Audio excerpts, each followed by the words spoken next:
Hello నమస్తే, welcome to మన 9 TV న్యూస్కు స్వాగతం.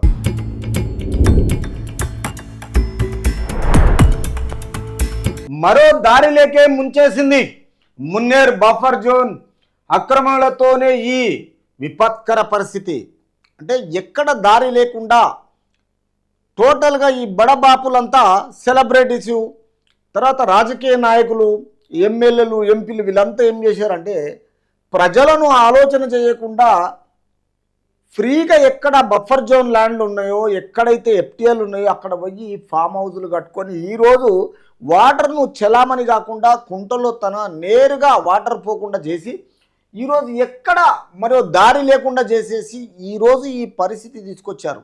అంటే మరో దారి లేకే ఇక్కడ ఈ ముంచేసింది. ఎవరికి నష్టం జరిగింది ఇలా వల్ల?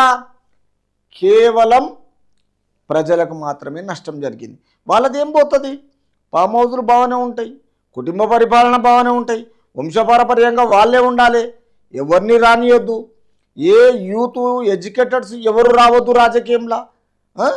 గట్టిగా ఏర్పాటు చేసుకొని మొత్తం లౌకికంగా ఏం చేసిరంటే మంచిగా గట్టిగా తయారైపోయారు. మొత్తం డబ్బులల్లా, ఫామ్ హౌజులల్లా, ల్యాండ్లల్లా. తర్వాత దీనికి మున్నేర్ బఫర్ జోన్ అక్రమణలతోనే ఈ విపత్కర పరిస్థితి.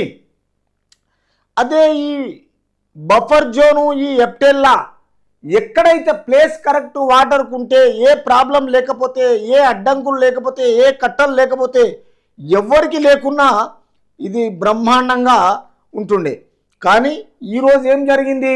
మున్నేర్ బఫర్ జోన్ ఆక్రమణలతోనే ఈ విపత్కర పరిస్థితి. కబ్జాలతో కూలించుకుపోయిన ఖమ్మం లఖారం చెరువుకు వెళ్లే కాలువలు ఫలితంగా నీరు దారి మళ్లడంతో ఖమ్మంలో కాలనీలను ముంచెత్తిన వరద.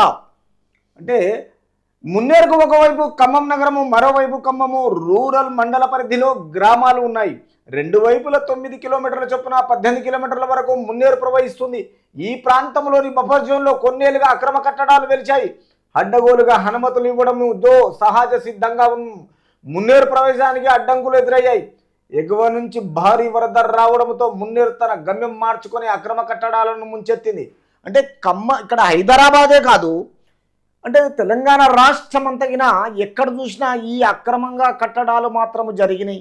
మరి గత 10 ఏళ్ల నుంచి కాదు, కొన్ని సంవత్సరాల నుంచి తెలుగుదేశం ప్రభుత్వం ఉండే ఒకప్పుడు, ఉమ్మడి రాజధాని ఉన్నప్పుడు, స్టేట్ బైఫర్కేట్ అయినాక బీఆర్ఎస్ ప్రభుత్వం ఉండే.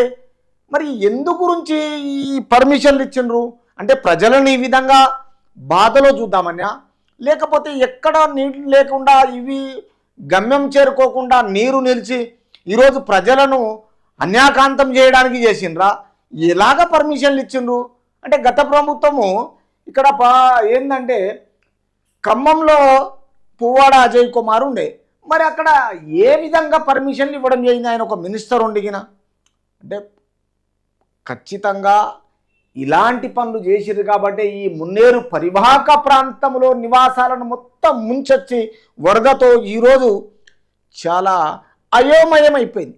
పిల్లలు చదువు లేకుండా, స్కూళ్ళు లేకుండా, బుక్స్ లేకుండా, ఈరోజు రేషన్ లేకుండా, ఇల్లు లేకుండా, ఇల్లు కప్పులతో సహా, ట్రాన్స్ఫార్మర్లతో సహా, పోల్స్తో, ఎలక్ట్రిసిటీ పోల్స్తో సహా, చెట్లతో సహా, మరి ఊరే ఇలా కొట్టుకపోతే వాళ్ళ పరిస్థితి ఏంది?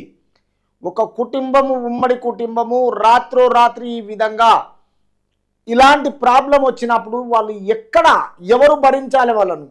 వాళ్ళకి ఎవరు సహాయం చేయాలి? ప్రభుత్వం ఎంతో కాలం ఏముంది, ఒక 10% చేస్తుంది. ఆ 10% తోటి ఇచ్చే 10,000 తోటి ఏమవుతుంది? ప్రజలకు ఏమవుతుంది? ఎక్కడి నుంచి తినాలి? వంట చేసుకోవడానికి గ్యాసు లేకపోయే, తర్వాత బాసన్లు లేకపోయే, ఈరోజు కప్పుకోవడానికి బెడ్షీట్స్ లేకపోయే, వేసుకోవడానికి బట్టలు లేకపోయే, పిల్లలను స్కూల్ పంపడానికి ఏమో బుక్స్ లేకపోయే, ఇంత అన్యాయంగా ప్రజల జీవితాలతో ఆడుకున్నదంటే ఈ రాజకీయం. అది ఏ ప్రభుత్వమైనా పర్వాలేదు.